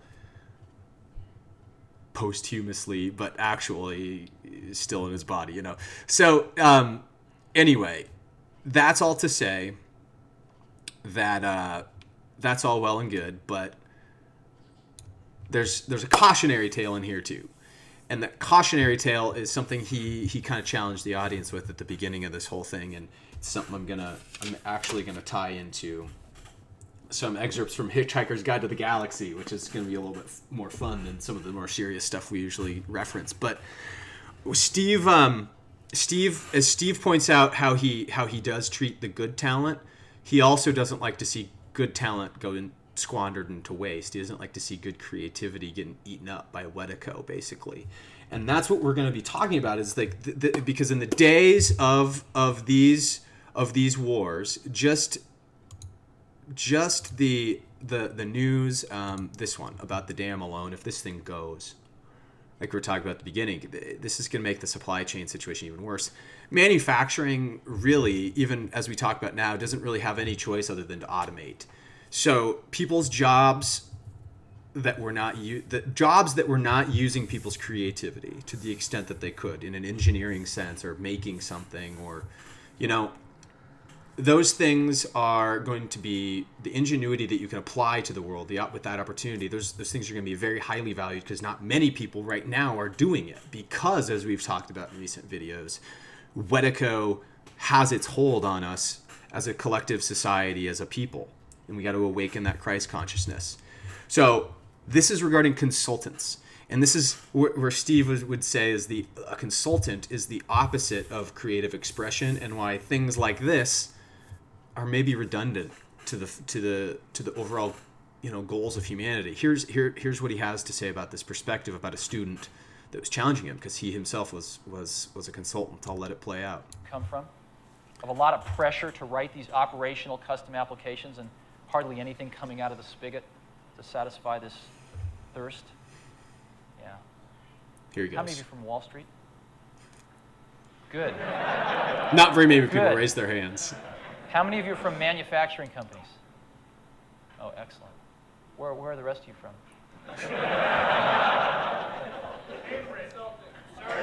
How many from consulting? Oh, that's bad. Yeah. A mind is too important to waste. You should do something.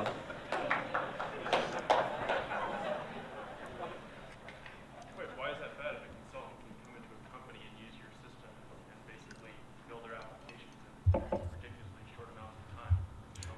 So the guy's asking, if you guys can't hear the low volume, why? Well, what's wrong with being a consultant if we can use your hardware, and we could convince companies to use your hardware and sell over a long period of time and be of benefit to you? Essentially, here's where the challenge comes in, if you didn't hear that. The only consultants I've seen that I think are truly useful are the ones that help us sell our computers. But other than that, no, seriously, I don't think there's anything inherently evil in consulting. I think that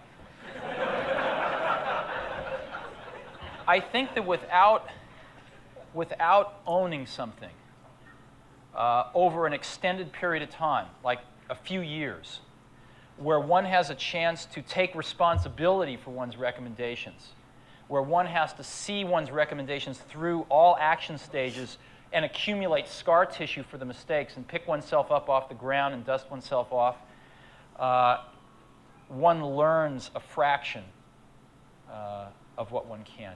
You're coming in and making recommendations and not owning the results, not owning the implementation, I think is a fraction of the value and a fraction of the opportunity to learn and get better. And so what you do get a broad cut at companies, but it's very thin. It's like a picture of I could use, I'm a vegetarian, so I won't use steak, but it's like a picture of a banana. You might get a very accurate picture, but it's only two-dimensional. And without the experience of actually doing it, you never get three-dimensional. So you might have a lot of pictures on your walls. You can show it off to your friends. You can say, look, I've worked in bananas, I've worked in peaches, I've worked in grapes, but you never really taste it. And I think that's what I think. So see what he does to hold people to task there? It's such a good perspective to have, because this is what the Wetiko in the corporate environment is, and what we're seeing come apart with this economy, guys. That's part of what the frictionless Bitcoin cryptocurrency economy is all about, and part of what Steve Jobs, I feel, and I favor the viewpoint that helped bring about this future with the launch of the iPhone itself as that device, as the interface that could handle these mediums. And like, look how long he's been just soldiering on in the spiritual realm to get us to come along to these moments that we're living through right now. These are, I hope, like I said, I hope he's smiling from Egypt, where he supposedly has been spotted in recent history as world events are transpiring. But this point is so key to understanding where we can go and where we should go and invest our energy with in the future, because essentially where it leads is quite a comical future, if not one of waste. And I mean, this is brilliant. Douglas Adams was so ahead of his time when he wrote the Hitchhiker's Guide books. This is at the end of the second one, that Restaurant at the End of the Universe. And in this, Ford Prefect and Arthur, the main two characters, they're figuring out that this mystery that they were trying to solve of the Earth blowing up in the beginning with the Vogons, there's a V word, right? That they were now coming full circle to the cycle, and they could see like Earth had recreated itself in the process. And they were somehow in the Twilight Zone. They were reliving, essentially, kind of in a Battlestar Galactica type of a way. They were reliving the very early age of humanity on Earth. It's a satire. It's basically a story in a satirical way of who the ultimate ancestors of the planet Earth were, and they were seeing this all from a surreal perspective, kind of through a time warp. And there are all of these arguments about what's going on, what's happening with this planet, these people that had been marooned on this planet Earth from a spaceship that had been sent from their home planet. They were told that they were going on this very important voyage. Everybody has to get on this ship, and it's very important that we do this, right? And on to the ship, just like Noah's Ark, went all of the consultants, all of the useless analysts, hairdressers. They put in there. They put some comical professions in there, like telephone washer, like telephone sanitizer. Basically, after somebody uses the telephone, you got to wipe it down. So these are all the types of people whose jobs in society were redundant. And so how the planet that they belonged to chose to solve the problem was to trick them onto this ship and send them off to Earth. And here they are, all arguing about how to do things because they don't have any practical skills. They're basically, for all intents and purposes, they're all consultants, like Steve Jobs is pointing at here, in a very Keynesian economics type of a way. They're talking about fiscal policy. Here's where this comes in. Fiscal policy, whooped Ford Prefect, fiscal policy. The management consultant gave him a look that only a lungfish could have copied. A lungfish.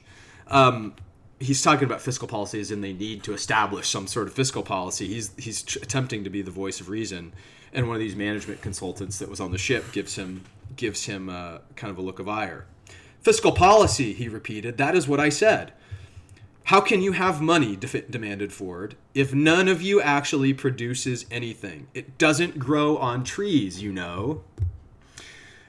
If you would continue, Ford nodded dejectedly. Oh, thank you. Since we decided a few weeks ago to adopt the leaf as legal tender, we have, of course, all become immensely rich. This is the person he's talking to, right?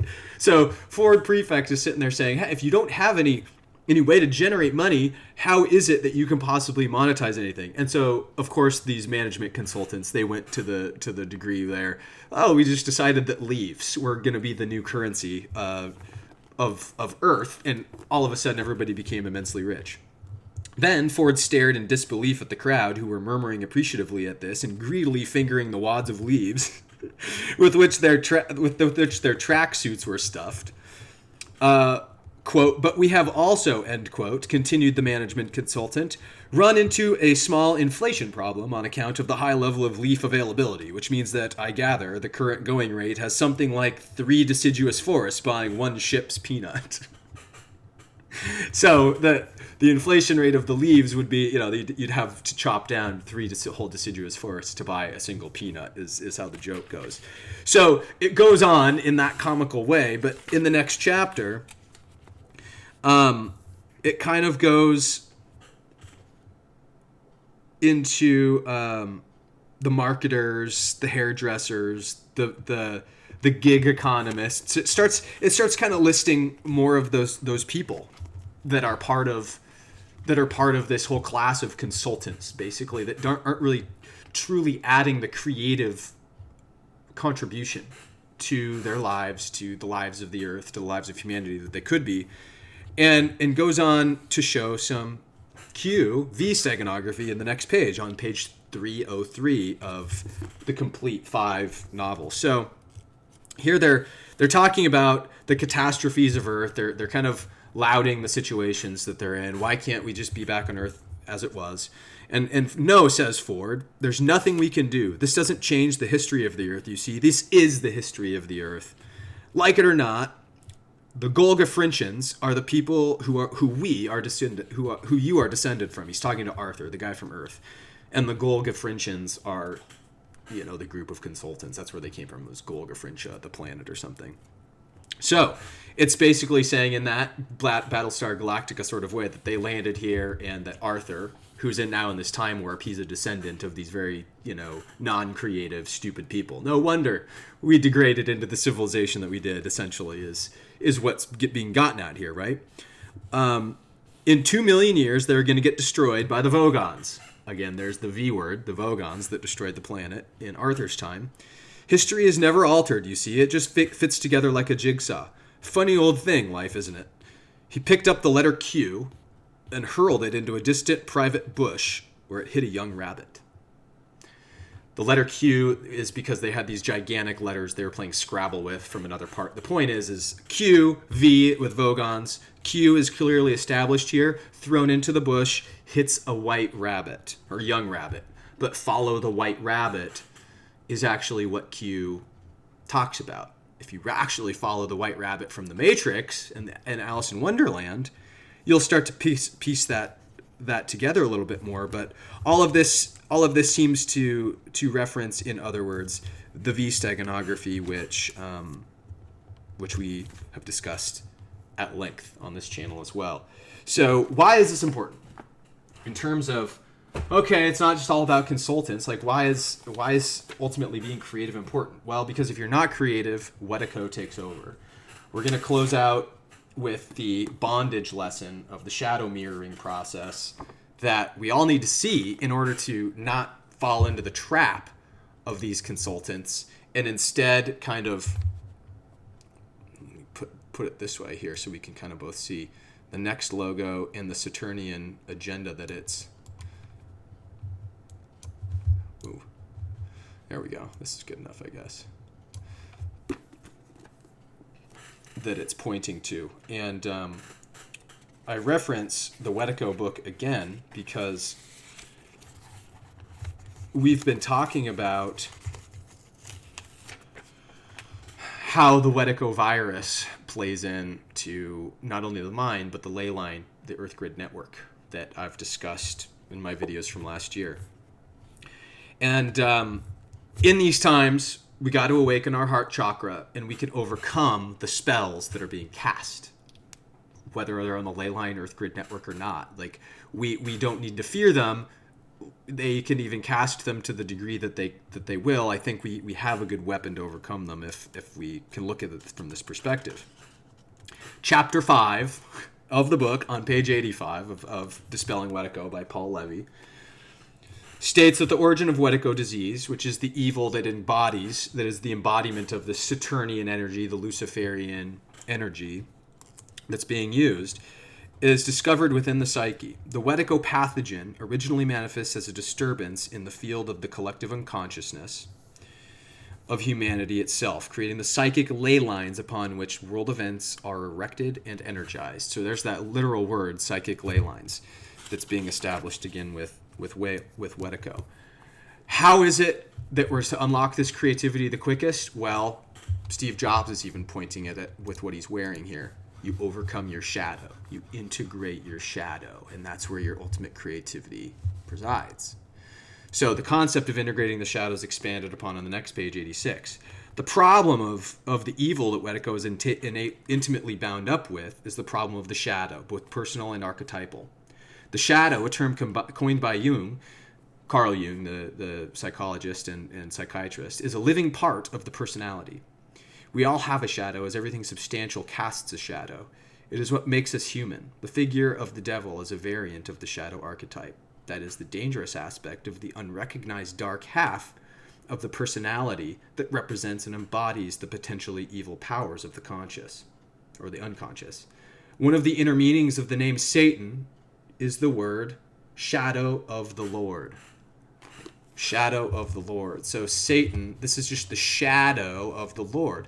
So this is a very kind of accurate depiction of it then, if out of the shadow we can interpret what these glyphs that Steve Jobs has put on here can mean, right?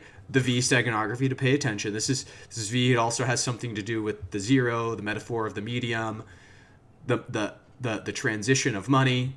The X marks the spot, the cross, Christ consciousness, Merkaba, gaining back your Merkaba energy from being hijacked. It's the opposite. It's the Antichrist. The cube represents the Antichrist therefore, right? And so it's just the Antichrist corresponding to the shadow of the self, the darker half of the human totality.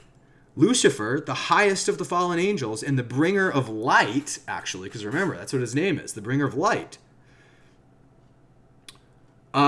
chooses the shadow by which to reveal himself. The very name Lucifer reminds us of his luminous origin, as well as his abysmal darkness. Thus we're calling the bipolar character of all symbols. So that's to say that symbols can be bipolar in nature. Why is that bad? Ultimately, why is Lucifer embody Wetiko and evil if he's the bringer of light? Well, it's because he was very black and white about everything. Destruction, creation. Destruction, creation. There are only two. This is the Aristotle way of thinking, not the Platonic way of thinking. There's gray area in between. This is why Jesus wore gray robes. Is because the answer is in the gray area, not in the this or that, not in the black or white, not in the either or. Nothing is bipolar and simply two-dimensional. So it is worth reminding ourselves of that is how Lucifer got bastardized the pure light energy in the first place and fell from grace. The next page is kind of a preamble to the video I'm going to be doing next on alchemy, where we're going to discuss that topic here a little bit, and we'll find out more about what the prima materia is as we course into the more of the mind control studies here secondarily. So, page 87, about halfway down the page, states, paradoxically, the inner light of our soul is discovered in the shadowy parts of the psyche that we deny, disown, and marginalize. In alchemy, the mystery of the self is to be found in those parts of ourselves of which we are ashamed, have revulsion for, and turn away from in disgust. The secret and basis of the entire alchemical opus is referred to as the prima materia, which has to be found before the work can begin. So we have to find that prima materia. That's why I'm doing this next video, so we can define what that prima materia is in relation to the mimetic template that it controls this whole kind of structure, this whole psychic ley line grid with, which we've talked about at length as well. And it's important that we know that metaphor at very least, so we can kind of understand what we're pulling at, how to activate the Christ consciousness. We can start to get a better grasp on how we can utilize these tools. Of course, we've got Steve Jobs calling for it. It is a choice, but how do you execute that choice? By understanding alchemy, it's essentially. So before that work can begin, you have to find the prima materia. The elusive, unique, and enigmatic prima materia is the chaos, is the darkness, and is the raw material out of which the quote-unquote gold, the awakened mind, is born. So gold also, the V-steganography here, gold, ties to the gold bars, ties to the Grand Canyon, Bitcoin monetary reset. All of these things are coming back together very prophetically. I don't know how Steve Jobs again is connected to all this stuff, or even how Max Kaiser is connected to all this stuff. Are they just naturally finding these waves and carving them, or are they taking part in this process? It's pretty intricate to me for any of this to be a coincidence, guys. So Wetiko, to overcome Wetikos, to overcome the gold, the alchemical process, transmute the darkness into gold. You have to go to the process of forgiving, communicating through compassion to overcome Wetiko. So through the awakened mind, the aspects of ourselves which we think the least, despite the most, or despise the most, and reject are the very parts which contain the precious jewels. And those precious jewels, everybody, let me just bring this out. This is a book everybody needs to look into in terms of, even Ken Wheeler is talking about, I don't like these crystal thumpers. I don't like it. Well, biblical reference to the templates of crystals and the metaphysical technologies that they are. We don't even lock a fraction of the way that the ancients used these things. But they do have specific alchemical reference points that can be used in terms of, from a spiritual sense especially. But it's really important that we kind of realize that there's that whole aspect to crystals. I agree with Ken. The New Age movement, I call them fast food spirituality panderers, because really they don't know anything about spirituality or the occult or decoding with the occult. They don't have any connection with divinity. They truly are aesthetic only, and not aesthetics, but aesthetic. So in shadow projection, continuing onward, we've got a couple more pages to course through here. In the act of shadow projecting, this is the act of resisting our creativity, which keeps us away. We perpetuate violence, psychic and or physical, not only on ourselves, but also on the other, who is the receptacle for our shadow projection. Anybody you're ever in an argument with, anybody that you ever have, anybody that you ultimately have a discourse with, right? Paradoxically, the recipient of our projection embodies our own weaknesses. This is what they say about the mirroring aspect. If you're needing to see something internally to work on, well, you're going to get broadcasted with that from the people that are in your life, the situations that are in your life. And while simultaneously representing the malevolent other, though neither physical nor quantifiable, projections are palpable things with a subtle body all their own that affect their recipients. Remember going back to Gigi Young's receptacle of the energy body, those things that Wetiko can attach to like a parasite, like a virus, and sap this purple energy out of you. You need to activate this purple energy so Wetiko doesn't seep in. At the heart of the occult arts of witchcraft and black magic, shadow projections can negatively burden the recipients, even making them physically sick, as well as insinuating into the atmosphere and invoking out of the recipients the very qualities being projected upon them. And this is how, with the words embodying evil, are you aren't actually evil, but through Wetiko's spiritual, metaphysical warfare on your spiritual body, the poison sets in. There's an occult to this, right? Very important to say, in shadow projection, we attempt to master and experience power over the internal condition that originally proclaimed to us the powerlessness, not by becoming consciousness, but rather by unconsciously identifying with, becoming, and then acting out the power to externally destroy. And that's why there's no blame to happen in a lot of these acts. Overcoming the temptation to let Wetiko commandeer your mind to act out its own evils is what the battle is all about. That's what Christ fought for, in fact. So that's going to be apparent at the end of this passage. This acting out of a power to externally destroy, this is a state in which Thanatos, the death instinct, Thanatos, the death instinct, we're going to go into this in the next video as well, a little bit deeper as it relates to the mind control concept, has become eroticized, unconsciously identified with and possessed by the death force. We self-righteously use destruction for the gratification of our unfulfilled power, urges, and sadistic drives. Guys, that's what the V is. That's what the V is, the sadistic drives. It's been flipped. It's been, the Thanatos instinct has taken over the V. It's reversed its polarity to where we embody the things that it should not. We don't embody the balance of the V. It's only the malefic. Unconsciously acting out the unbound power in an orgasmic, blissful, massive discharge of inner frustrated destructiveness, freed from all restraint, is our perverse way of defending against the eternal breakthrough feelings of abject helplessness. So this is all to say, when we really lash out and we're really hurting, it's when we hurt others the most, unfortunately. And it makes it really hard to help people that are totally overcome by Wetiko, because it becomes really hard to activate your Christ consciousness to get to the heart of the matter.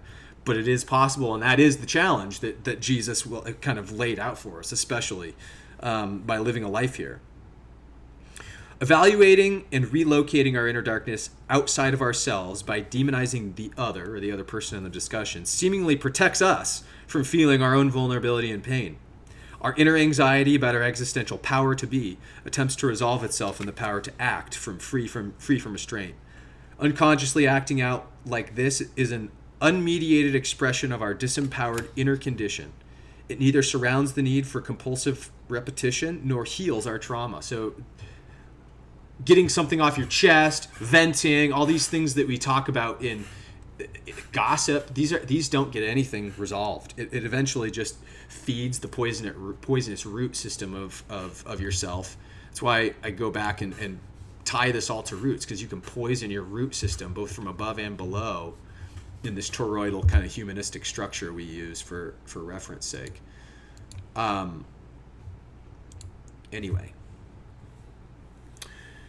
Our inner anxiety about the existential power to be, we read that. Unconsciously acting out like this is an unmediated expression of our disempowered inner condition. It neither surmounts the need for the compulsive repetition nor heals the trauma. However, it preserves and cements in the trauma even further.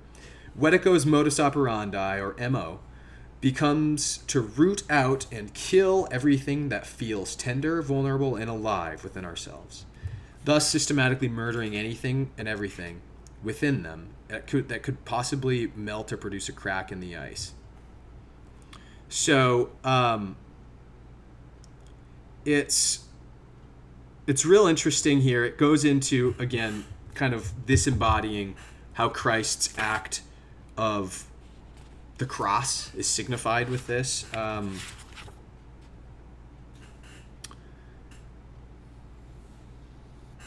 I think that's going to get too far off the point ultimately if we go down that path. But there is one last passage that ultimately the body politic of our population right now is it's really important to see, to break this cycle. It's the left versus right, kind of like 101. There's mutual shadow projection happening right now between the left and the right. And kind of what's prescribed here in the book is on page 94. So it says the thus projected evil so as to prove their own self-righteous innocence to the other of the two-sided argument agenda. because they all have this self-righteous innocence that they're trying to prove. And it's a vicious cycle which engenders even more indignation at the other's indisputable evil, ad infinitum. This dynamic binds them together, becomes putable evil, and is self-reinforcing, giving both parties clear justification to feel like victims, thereby continually feeding the diabolical polarization in the field. Polar opposites, right? Why does this matter? Well, perceiving Christ in and through, on page 99, perceiving Christ in and through the mirror of Wetiko, where he says, "A mirror am I to thee that perceivest me." What he means is you need to recognize the world as a mirror of ourselves, expand your consciousness, and enlarge your identity. Christ also gave us the most genuine gnosis, Gnosis, gnosis, which is a Greek term for knowledge. As Jung points out, when Christ says he is the mirror, on the one hand, his function is to reflect back our subjective unconsciousness and make it visible, but also prompt us to act. So, really deep stuff that we're talking about going on with kind of Christ's true salvation, right? And what he's prompting us to do in a perspective to kind of free ourselves from these bonds, as he puts it. And why do these bonds matter to the V-steganography? Because Giordano Bruno, in his general accounting of bonding, it's an additional essay on top of this cause, principle, and unity, on Cupid's bond and the bonds in general. This is how it ties in again to lock in with the V-steganography. Let's go down to Cupid and Hermes, right? Cupid is also Eros, god of love, lust, and sex. In the bond of Cupid, we have claimed in our treatise, De Naturali Magia, that all bonds are either reduced to the bond of love, depend on the bond of love, or are based on the bond of love.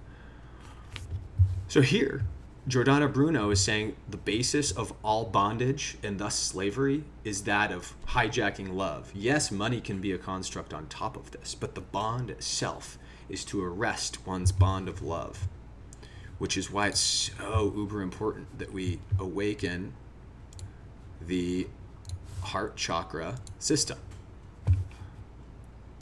He goes on to say on page 165, an examination of our 30 topics of discussion will easily show that love is the foundation of all feelings.